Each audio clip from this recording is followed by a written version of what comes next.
Hello everyone, Tim Whitmire here with the North Georgia Sports Link. First version of Monday Morning Joe, but it's more like afternoon tea today because I had a few Wi-Fi router issues I needed to resolve this morning. It took a little bit longer than I planned. But first edition here, I want to recap a big Friday night of high school sports. But before we get started, I want to recognize our first t-shirt winners on the giveaways. So to qualify, you just need to go to some of our posts and click like or heart that you love post we had. The last one from last week was the Dawson Lumpkin highlights. A lot of in-game highlights. We'll be pulling from that pool of people to select t-shirt winners for this week. But from week one, we had Chris C. and Meredith Higgins. They'll be getting a t-shirt, as well as from week two, Melanie Fowler and Rick Bennett. I know Meredith and Melanie, we haven't got in touch with you yet. So if you can reach out to us on Facebook Messenger, we'll get your size and schedule time to meet up with you and get you your t-shirt. But as we talked about a recap of Friday night football action, we'll be coming back after this first break. You're talking about the big win for Lumpkin County, 42-31 over Dawson County as we look to break that game down. Exciting game. Lumpkin County got out to a lead early in the first quarter there, and I had a lot of momentum in the second quarter. Then Dawson County came back with a late second half touchdown, and then a third quarter where both teams lit up the scoreboard and set up for an exciting ending, which Lumpkin County come out victorious. We'll take our first break, and we'll be back after this message with more of Monday Morning Joe.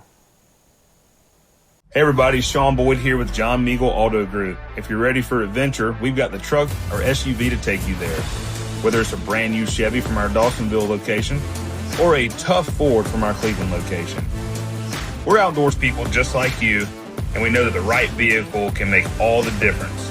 And remember, where price sells cars and service keeps customer isn't just our slogan, it's how we do business every day. So swing by John Meagle Chevrolet or John Meagle Ford. We'd love to take care of you. Hey, welcome back to Monday Morning Joe. As we first of all focus on the Lumpkin County Dawson County game this past Friday night, where Lumpkin County was a 41-32 winner over Dawson County, and Lumpkin went 3 and out on their first possession, forced Dawson County a punt on their first possession. So both the offenses started off a little sluggish in the game, but Lumpkin's second possession, they took it right down the field with some big runs, a little mix of pass and run, and ended up with a Mac Powell touchdown. Got open behind the defenders, and good job by Colson Howell seeing him come open in there for the first score of the game. Lumpkin takes a 7-0 lead. Then Dawson County bounced right back with a big kickoff return by Gunnar Weaver, and Gunnar took it to the house and point after tied it up at 7-7. Then Lumpkin County pushed it up to a 21-7 lead midway through the second quarter, and then late in the first half, Dawson County quarterback Brody Sorensen hit Blake Turner, who had a big game, hit him for a touchdown, make it 21-14. Lumpkin County on their first possession of the second half, big run by Alvarez to put Lumpkin up 28-14. Dawson come back and answered it. Lumpkin answered, Dawson answered, and before we're going into the fourth quarter, 35-28, and Dawson puts a field goal on his Lumpkin defense, holds out Dawson County from scoring there, and made it a 35-31 contest. And then late in the game, with $1:51 to go in the game, on fourth down and 10, Lumpkin County hit a big pass in the corner to Martin Hulsey from Colson Howell to go up 42-31. And that's how the game finished. If you look at some of the big performances of the night, the big performance of the night, of course, was quarterback Colson Howell. The question for Lumpkin County coming in this year, can you replace the offensive production of Nolan Matthews over the past couple years? Well, Lumpkin answered that offensive question on Friday night with a combination of Howell and Alvarez in the backfield. Howell ran for 131 yards and 3 touchdowns on the ground. Through the air, He was 8 for 11. Had one interception, 160 total yards, and 2 touchdowns. One being, I don't call it the game winner, but the one that really secured the win for Lumpkin County late. But some great moves there, going jumping in and out and making the defense miss him, as he had a touchdown in the corner. Then he had 2 that he just broke through, and had great blocking in front of him on that offensive line to stick it in the house. And then Alvarez with that long 54-yard touchdown run, but he had 127 yards on the ground, 17 total carries for an average of 7.5 yards per carry. Howell had an average of 9.4, so a couple big nights, big offensive nights for those 2 guys. We look over on the Dawson County side of the stats. Mentioned Brody Sorensen, 23 of 39, a touchdown pass, 206 yards passing through the air for a 59% completion rate. But the big story, I thought, for Dawson County offensively was the emergence of Blake Turner, a sophomore, stepping into running back role for the injured Cody McBrayer, and also Aiden Bannister was out for the game, who also plays defense for Dawson County. But he done a good job, 9 carries for 71 yards, Blake Turner, and a couple big runs for him, including a pass reception for a touchdown. He had 3 catches for 51 yards through the air. And then Gunnar Weaver, just his presence on the field made a lot of people look his way. He had the 93-yard touchdown return off a kickoff, and then had another touchdown run of about 10 yards. So Weaver ended up with 10 yards on the ground. Lumpkin County kept him shut down on the first 5 runs he had. And then receiving, Weaver had 55 yards through the air for Dawson County. Also, I want to shout out Zeke Dawson, had 7 catches for 47 yards through the air. But look over on the defensive side, somebody really stood out, I thought, for Dawson was Jaden Cohen. He had an interception, stepped in there, reeled one in there, and then another play in the end zone. It was ruled that he stepped out of bounds, but it went up and made a good play defensively there. And if you remember, he had 2 interceptions in the scrimmage game against North Forsyth. So a couple big defensive plays by Jaden Cohen for Dawson County. But as we go back and look at some of the stats on the night, the thing that jumps out is the offensive efficiency by Lumpkin County. They big played Dawson County and biting off chunks of yardage. They ran only 50 plays on the night. Dawson County 71 offensive plays, which is a lot of plays to be running. It was just more the short yardage and picking up yards. But Dawson County picked up 23 first downs to Lumpkin's 20, which still, when you put 42 points on the board for Lumpkin County, 20 first downs, 50 offensive plays, very good offensive efficiency for Lumpkin County. But when you look at both defenses, what are they going to do to make some adjustments going into this week's game? Giving up 42 and 31 points. Granted, 31 of the Dawson County, 7 of the Dawson County points was on special teams. So some adjustments for the defensive there. But when you look at some of the breakdown analysis of the game, for Lumpkin County, what went right? Colson Howell, 160 yards through the air, 131 on the ground, 5 total touchdowns, passing and running combined. And of course, Joseph Alvarez. Just the Lumpkin County game finished with 288 rushing yards. Its highest total, of course, a big total to open up the season. And then Martin Halsey, we didn't mention him earlier, 120 receiving yards and a touchdown for Lumpkin County. For Dawson County, it's just, they showed, especially in the second half, they made some good adjustments, I thought, midway through the second quarter, which allowed them to control the field somewhat and march it right down the field. A competitive score, and Dawson battled hard with Lumpkin and didn't go away. When Lumpkin had chances just to put the game away, they kept battling there and come bouncing right back. And then, I thought the adaptability by Dawson County to adjust without McBrayer in the offense was a point to check out there. But when you look at what does Dawson and Lumpkin need to address, Dawson County explosive plays on defense. You got to cut that out. That was a big Achilles last year for Dawson County. Efficiency, more possessions, and first downs got to translate to a few more points per possession, and that's hurt Dawson a little bit. And then, when we look at Lumpkin, it's a pretty solid night for Lumpkin County offensively. I don't know really what to adjust there. Coach Webb in his post-game comments was talking about the interception. He said that was his fault. He shouldn't have called that play, and that's good for the coach to take ownership of that there. But when you talk to the coaches, Coach Webb was really excited about the win and very complimentary of Dawson County.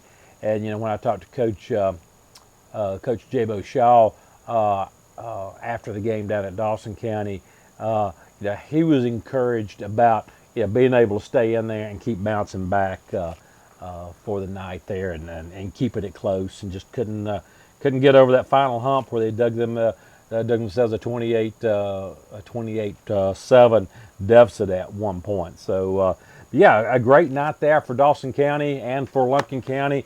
It was a record-setting performance, as it was the most points ever scored in the series. That's 73 points is a lot. I think it tops the 42-28 game, roughly 41-28 game that Dawson and Lumpkin played back in 2000. That was the record for total combined points in a game. But great game, fun game to call, and what I would call one of those instant classics that hopefully we can get a video and put our game audio on top of that and get that out in the Birds Mini Storage vault for everyone to see. Hey, we're going to take a break, and we'll be back after these messages and see what went on around the rest of Northeast Georgia. You're tuned to the North Georgia Sports Link Monday Morning Joe at afternoon tea time. Birds Mini Storage provides affordable, secure self-storage units with locations in Dawson, Lumpkin, Hall, Forsyth, and Habersham counties. Birds also have secure climate control units ranging from 5x5 to 10x30. Don't forget about Birdie. That's the bird's nest. That's right, the Bird's Nest are portable storage units that can be delivered to your home or remote location. Need a U-Haul or RV storage? Birds Mini Storage can help you with that rental also. Stop by or check them out at birdsministorage.com so they can help you with your storage solution. Come see my daddy at Birds Mini Storage. And welcome back, everyone, to the North Georgia Sports Link at the John Magel Sports Desk. I'm Tim Whitmire, and we're recapping what happened on a Friday night in high school football, where we took a deep dive on the Lumpkin County, Dawson County game, where Lumpkin, of course, was the winner 42-31. Looking to this week's games, Dawson County will open up their home schedule with the first of, I think it's 3 straight Dawson County has. As I try to recall the schedule there, Dawson County will host East Forsyth at Dawson County on Friday night. Lumpkin County will take their first road trip as they travel over to another former region foe with Pickens County. So when you look at Lumpkin's non-region schedule, looks a lot like their old region schedule with Dawson County. Then they go to Pickens County this week, and then later on they'll play White County. And the other non-region game for Lumpkin is East Forsyth. So some big games for Lumpkin County over the next 4 weeks. For Dawson County, as we mentioned, East Forsyth this week. Then they'll play host to Cherokee Bluff. Then Rabun County will be coming to Dawsonville. And then the Tigers will travel to Stevens County before a bye. And they open up region, I was about to say 6 AAA, but 6 4A schedule. But as we look at what went on around the area, first of all, Chestatee lost to Franklin County. Chestatee starting off struggling a little bit there. 64-0 was their loss. Big game. I'm going to call it a surprise for a lot of people in North Georgia. Was Cherokee Bluff falling to East Forsyth. East Forsyth jumped out to a lead and held the lead till Bluff made a late run there, 17-13. Big game down in Norcross. Greater Atlanta Christian scored with 14 seconds to go in the game to defeat North Hall 28-21. and that was a former region matchup for our previous region matchup for North Hall, as GAC is no longer in the 6-4A, which was really the old 6-3A because they realigned the regions. But North Hall, Dawson, White, Pickens, Gilmer comes in to the region there, which is the old 6 AAA is now 6-4A. Lumpkin, as we mentioned, is in a new region. I'll go ahead and address that. They really go down a classification, the old 2A, which is now 3A, and the Lumpkin's region is Stevens, Elbert, Hart, Morgan County, Hebron, and seems like I'm missing one off the top of that. I think I did say Elbert. So we'll keep everybody up to date on those scores and progress. But look at the rest of the games from around the area. Pickens County, they fell to North Cobb Christian, 42-35. Look at Pickens held a lead in that for the most of the biggest part of that game, and then the rally by North Cobb Christian to take that win. Pickens defense gave up a lot of yards in that one. The game that everybody's watching on Saturday, or most everybody's watching on Saturday, Buford dismantled Gainesville 39-19 with a big second half performance. Elbert County Blue Devils played East Jackson, and East Jackson got up 7-0, and Elbert come back and won that one 21-7. Flowery Branch fell to Cass 46-27.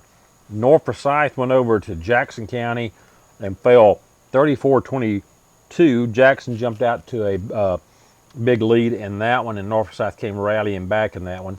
Another one of the bigger surprises in the area, Hart County jumped out to a 51-0 lead on Habersham Central, and they win the game 51-3. Fannin County dispatched Union County 30-2. Stevens County held a lead on Gilmer for a big portion of that game, and Gilmer come roaring back to win 43-28 over Stevens. Stevens is the other team I was trying to think of that's in Lumpkin's region. Jefferson goes over to Calhoun. They fall 21-19. White County showing a lot of offense. They win big 49-14 over East Hall. So that's a big bounce back from their scrimmage, which really can't. We found out you can't tell much about scrimmages because Commerce, who is really strong this year, put it to White in scrimmage. White got up big and quick in that game over East Hall. Once again, a final White 49-14. This was an exciting game to keep track of. North Oconee defeats Oconee County 42-21. That was a close game for for the biggest part of that. Then North Oconee pulled away, and then Chattahoochee defeats West Hall 33-6. So that's what the game scores look like. The game scores this year brought to you by Duncan Heating and Air. They also bring our game time weather conditions, but also support our scoreboard. We'll take a break, and we'll be back after this on the North Georgia Sports Link. Have you tried the Bamboo Car Wash located on Marketplace Boulevard in Dawsonville? They have a great deal on unlimited car wash packages starting at $24.99 per month. And don't forget to check out their family plans. Whether it is a basic shampoo wash or their Graphene Extreme package, get that perfect shine for your vehicle. It's easy with their license plate recognition drive up and drive through. And don't forget the free vacuum after the wash. Bamboo Car Wash open daily until 8 p.m. Also with locations in Gainesville and their new location on Wyuka Road in Buckhead. Welcome back, everyone, to the North Georgia Sports Link Monday morning, Joe. But in the afternoon, it's afternoon tea time with Bo Wilson from Access North Georgia. Bo, how was your Friday night? How was the Friday night? It's pretty good, actually.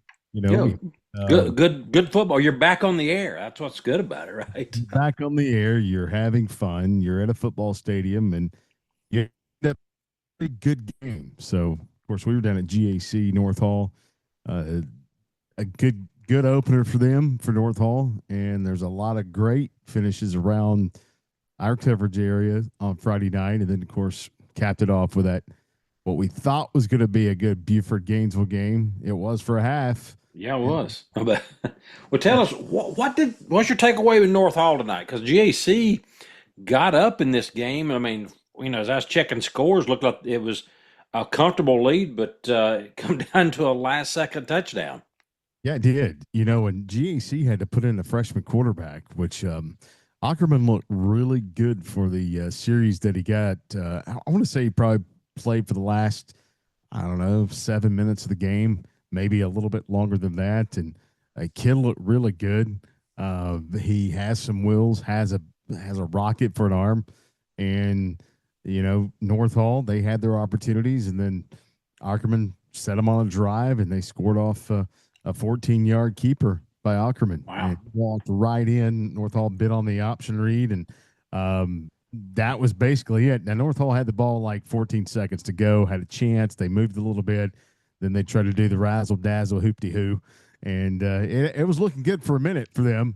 And then they fumbled the ball, and actually the official called an illegal forward pass on that. But, the takeaway from North Hall, and they're in 6-4A, they're in Dawson's region, and kind of the takeaway for me going into that game was, okay, they have to replace 11 players on the defensive side of the ball. Now, when I say 11 players, somebody North Hall out there saying, hey, so-and-so played defense last year.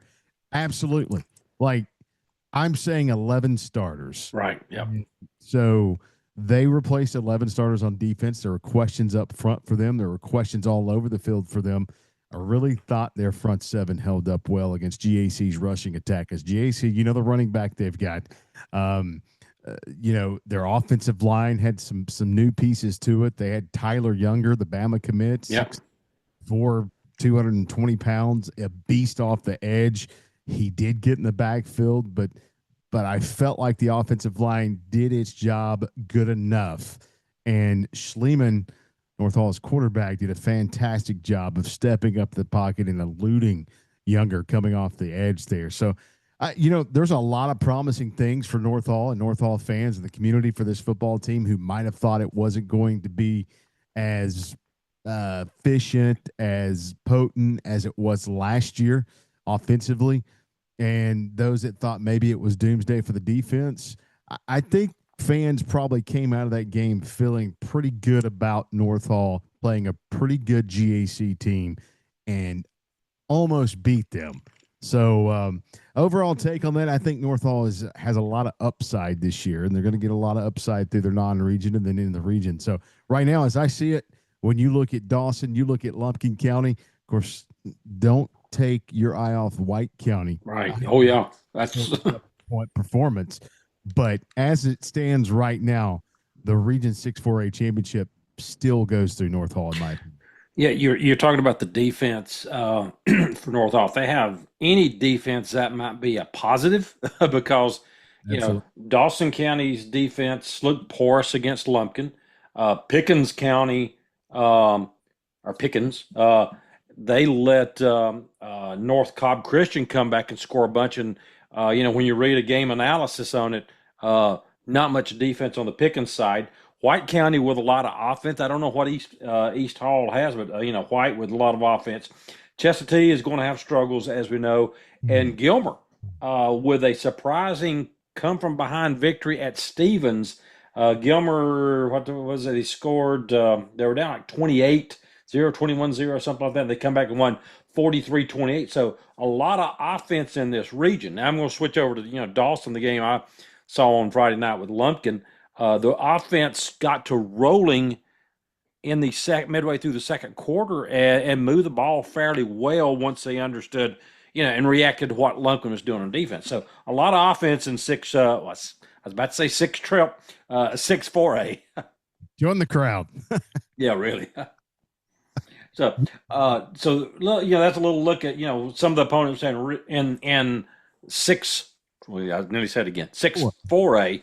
Let's just you touched on it. The Saturday game, Buford and Gainesville. That was a heck of a game for the first half, pretty much. But you and I talked a little bit on Sunday. Gainesville's missing a couple key pieces in that, and Gainesville. I know you listened to it. I was watching it, and Gainesville, was moving it very well on Buford.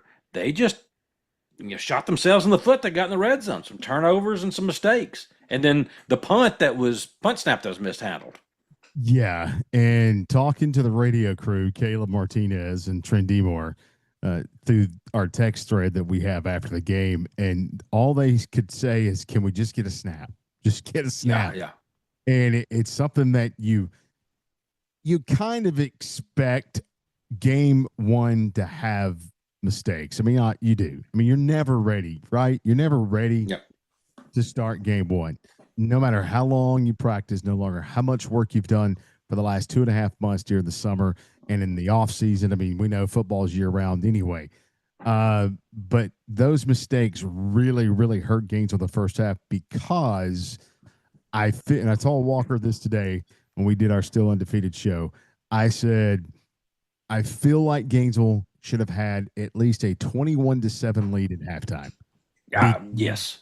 Because Buford could not do anything offensively. And you look at the stats of this game, and in the stats right here, these tell the story of this game in the first half, not the complete game, but in the first half, the halftime stats, looking at rushing yards, if I have these right, let's see, 86 for Gainesville, 10 for Buford. Now, that's brutal when you look at those rushing yards. Now, here's where the story actually becomes the story. Buford ended up with 201 rushing yards for the game. Started steamrolling, didn't it? It fell apart for Gainesville. Now, when you look at what Gainesville was missing, Nigel Newkirk, Alabama commit, P.J. Lewis, number 2 running back who's neck and neck, who's not as good as Newkirk. I mean, he's close. He's a really dang good running back, but Newkirk is clearly the RB1 there. But you're missing both of those guys. I don't care who you got at quarterback. Kareem Healy had a large task to do, and he tried to do it. He tried to put them on his back and go. He did. It just caught up with him in the second half. I would really love to see this game played again with Nigel Newkirk or P.J. Lewis in the backfield, or Dwight Lewis in the backfield. I would really, really like to see that happen. But it's not going to happen. It is what it is. And what a game we have for about, 2.5 quarters? Yeah. I was thinking with Newkirk and Lewis being out, they would have been able to sustain some more drives and had ball control and possession that would have changed that game a lot. But, you talked about first game mistakes, snapping the ball or whatever. In the game that I broadcast with Lumpkin Dawson, that's where I was surprised. It was fairly a clean game from penalties. The penalty numbers, totals were a little low and higher than what the coaches wanted. I know there was a couple 15-yarders in there that both coaches would like back. From a turnover perspective, 1 turnover. Yeah. Now, Brody Sorensen got away with a couple that Lumpkin got their hands on. Veter's playing a very good job. Linebacker jumping in there. I think we learned that they're not going to throw it to him out of the backfield yet. He's a steamroller when he starts to run. And then Jacob Cohen had one, which Coach Webb said after the game. He said, that was my fault calling that play. Cohen nearly had a second one in the second quarter also. So I thought that was a fairly clean game when I was expecting more penalties, more miscues on that. Now, I'm sure execution-wise is miscues. That led to some long runs. But other games from around Northeast Georgia, which one or two jumped out at you? Well, I got to say there are probably more than one or two that jumped out. Let me try to narrow down. I'm going to go first with East Forsyth and Cherokee Bluff. Yes, yeah. Second would be, and this would probably be 1A, Jefferson Calhoun.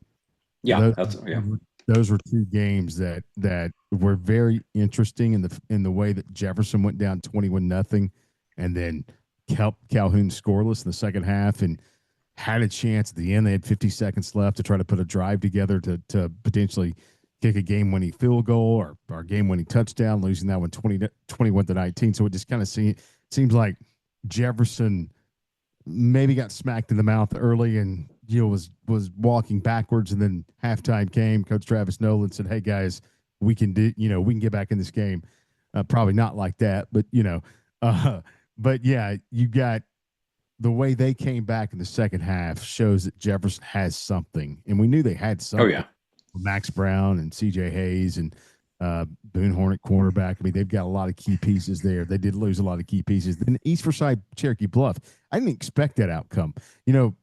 Props to East Forsyth, who had a lot of turnover, probably more than they've had since they've been, in existence. They're a relatively young school, but they always play physical. They have some big kids, and I don't know how well they executed in that game. But they did out execute Cherokee Bluff, which shocked me from a standpoint of Bluff had a lot of skill returning. Now CJ, new quarterback, his first varsity start there. I'm assuming that I'm pretty sure it's his first varsity start, and you thought that there would be some growing pains there, but man, my gut was telling me that Bluff was going to roll in that game. That's what I thought.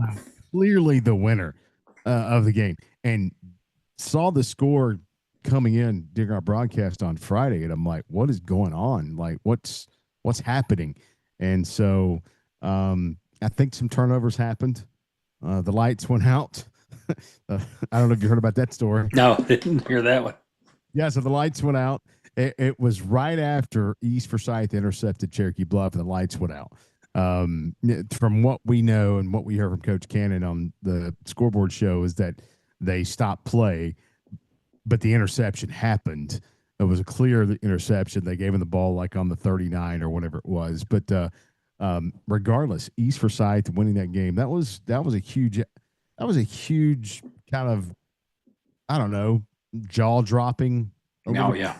Maybe not like Habersham and Hart County jaw dropping. And that was the one that jumped out at me. But yeah, lights went out at Lumpkin Dawson, but if it was after the game, I think it was a quick flash message there. So we'll talk about that later. But I think it was intentional on that one. But that game was over on that one. But yeah, we were, as you do, you start schedule watching upcoming opponents, and that East Forsyth, I kept looking at it, but from what my takeaways on that was, it was mostly a ground game. Smallwood having a lot of success on that. They didn't go to the air as much. I expect they would probably go to the air a little bit more against Dawson County this week. Pickens, we were watching that one because that's Lumpkin's next opponent. But that Hart County, when they jumped up 51-0 on Habersham, the Lumpkin crew was going, what is going on here? Hal was pretty good last week, and Hart is obviously pretty good too. Obviously, yeah. Obviously, the way that game happened, that was just a shocker. Yeah. By the way, North Forsyth has got a lot of promise too. Just want to throw that out there to you. Play in Jackson County, who's got probably the best running back in Northeast Georgia, and Dalen Maxwell. Where did Jackson County come from the last 2 years? Corey Mobbs, Corey Mobbs changing the attitude, changing the way things are done over there, and just has a great group of players on that team. And of course, they had a transfer in with Ben Musser from Prince Avenue at quarterback, which is huge for them to get because RJ Knapp graduated. They needed that position, but Jackson County, we know they're going to do good things. I think North Forsyth showed a lot of promise too in that game. So all the fans in Raider Valley and Coal Mountain of this North Forsyth team, I still say that they are one of the favorites to win that region. Oh yeah, and we've seen them in the scrimmage. They just are huge, fast, and should bring some exciting things to Raider Valley. So quickly, just before we wrap up, I appreciate the time. I probably should have had Drew come in and join us on this segment. Also, wasn't D Moore and Caleb? They were on the White County call too, right? They were. Yeah. They were. What were their notes on that, or did you get a chance to chat with them about that game? I did not get a chance to chat specifically about the game, but I did chat just a little bit with Caleb Martinez on the way from my flag football game at Buford Saturday, and he just said it kind of snowballed out of control for East Hall. Defense is shaky, if any, there for East Hall. Now, granted, for East Hall, they lost a ton of skill. New quarterback, Jody Dudley, I believe, is in at quarterback there. and defense has been a struggle for East Hall. I mean, facts are facts. Truth hurts, and sorry, but you go back, you look historically, defense has been something that they have had a problem with, and now that they had such turnover with graduation, it's going to be a growing pain process for them. And how will they be at the end of the season? I have no clue. How good is White County? The positive to me, without watching the game and just seeing the stats, is that White County gained some confidence, regardless of who your opponent is or how weak your opponent might be on the field. White County gained the confidence, I believe, that they needed, that they haven't been able to gain in the last 2 or 3 years. Right. So it's looking up for White County. Like I said earlier, man, you got to keep kind of the side eye on the Warriors. Yeah. Because, I mean, Coach Chad Bennett, great coach, offensive mind, who knows? Who knows how this White County team could go? Yeah, and that was definitely one we were forward schedule watching, because Dawson will have White in region play. Lumpkin will have them in a couple weeks in non-region play. But, hey, Bo, thanks for taking time with us here. Appreciate you checking in. Hopefully we can have this segment each week. We got a couple more boxes here. We could put a couple more faces in here and even talk longer. But, it's like folks tuning in here, appreciate you checking us out. This is what Bo and I do on Saturday mornings. We usually do it again on Sunday, somewhere during a football game or a race, and then again today on Monday. We'll probably talk again about something tomorrow with football, probably this week's games, right? Yep. We'll have plenty to talk about for sure. Week 2's got some interesting matchups on it. I don't know if I would say that, although I will say the game that I have on Friday is West Side, South Carolina, out of Anderson against Jefferson. Did a little research on that game today. Whoo, boy. I think we're going to have ourselves a really good matchup with this team. So they have an edge rusher that's 6'6", 245, 41 D1 offers, most of them P4s. So the quarterback's insane. So this should be a good matchup. So I'm looking forward to this week 2 matchup that we have. And there's some other interesting ones on there. So before you go to those, I'm pulling out my kickoff magazine here, produced by. Okay, this is the Bible we'll use at least for first few weeks here. So if you didn't have to broadcast a game, which game would you go watch? And throw out the loyalties or any program or anything. Which one would you want to go watch? I would probably go, just because it's historic, Cherokee Bluff and Flowery Branch. It's the first time they have played in football since Cherokee Bluff opened in 2018. So ever. First time ever. Caleb Hutchins and Walker, myself, were throwing back and forth what, they call it the Battle of Oakwood. West Hall, and like North Hall, Chestatee, the Battle of Highway 60. Some call it something else. And, they recognized the Battle of Oakwood with that paddle and everything. And, of course, Caleb being a Flowery Branch grad, he's like, this game deserves the same thing. Flowery Branch, Battle of Oakwood's who? The Battle of Oakwood is Johnson and West Hall. Okay. Yeah, I was thinking, you got me, I was looking down there, wait a minute, when do they play? So what is it going to be? Is it going to be the Battle of Flowery Branch? Because, technically that's the city. Yeah. Caleb threw an interesting name out there. I'll let him keep that for his I'll let him throw that one Thursday out. night, right? Yeah. And, that game, it has the opportunity to be a pretty good game because Flowery Branch, they were able to put some points on the board against Cass. So that's probably the game I would go watch, though, just because of the historic significance of the game. The 2 schools playing, and they all have to this is at Bluff, so they'll be separated. Yeah, I would. That's one. I thought for a moment Commerce East Jackson. I don't know about that. I'd probably want to go see North Forsyth and see how they respond. Archer on paper looks like a pretty good game. Yeah. I would probably consider that one because it's close. My other option would be going up to Rabun, to scout them. If I didn't have a game this week, going up to Rabun to scout them, Rabun hosting Metter. And everybody's like, why do you want to drive on up there? Well, I can go on up about another 45 minutes and get a room and at Cherokee or something. Yeah, Rabun County welcoming former head coach Lee Shaw up to Tiger GA. So he's the head coach at Matter. Used to coach at Rabun. Yeah. So yeah, I don't know what that game's going to look like, but so week 2, here we are. And Tim, you know how fast it goes. We'll be at week 9 before you know it. Yeah, we'll be ready for the bye before long too. Well, at least you get one. I get that's right. You don't. That's right. Yeah. 12 weeks in rolling for you, man. Yeah, let's roll on. Hey, Bo, thanks again. Hey, enjoy it. Coffee was great. Appreciate it. Well, it was afternoon tea since it's an afternoon show. Yeah. That's right. Iced coffee, right? Iced coffee. With French vanilla or mocha or something. That mean it's over with? Yeah. So what?